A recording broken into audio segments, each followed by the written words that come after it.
asalaamaaleykum mbokk yi maa ngi tudd Amina Diagne tey li ñuy waxtaanee ci thème entrepreneuriat ba léegi mooy entrepreneur yi nga xamante ne dañuy waaj di xalaat balaa ñuy jël seen produit door ko teg ci marché bi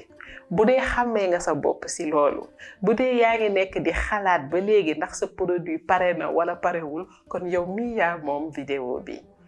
lii am solo boo nekkee entrepreneur mooy teel a mun a jël sa produit teg ko ci marché bi déglu client yi lan lañ ñuy wax ci sa produit li ñuy bañ mooy nga toog di ko xalaat di ko sumb di ko waaj dem ba at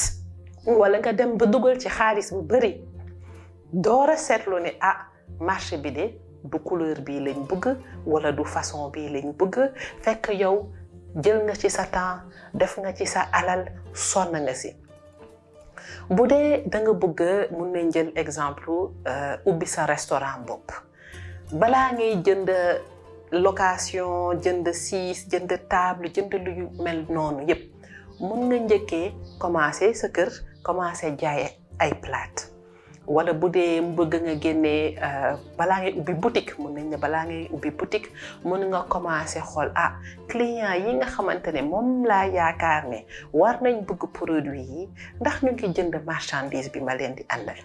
lan lañ may laaj bu ma leen andilee produit bi lan lañ may laaj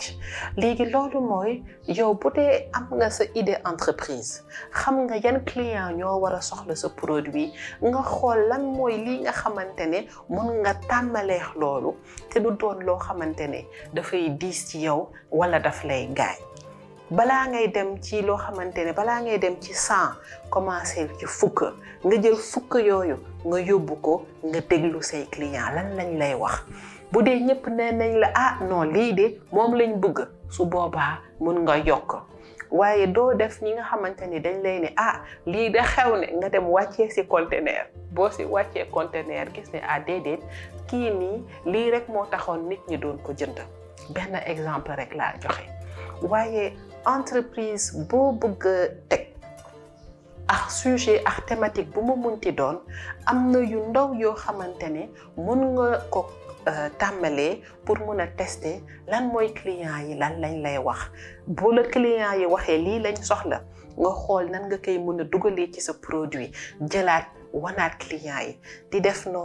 def noonu balaa ngay jël alal bu bari di ko teg mu doon sa investissement de départ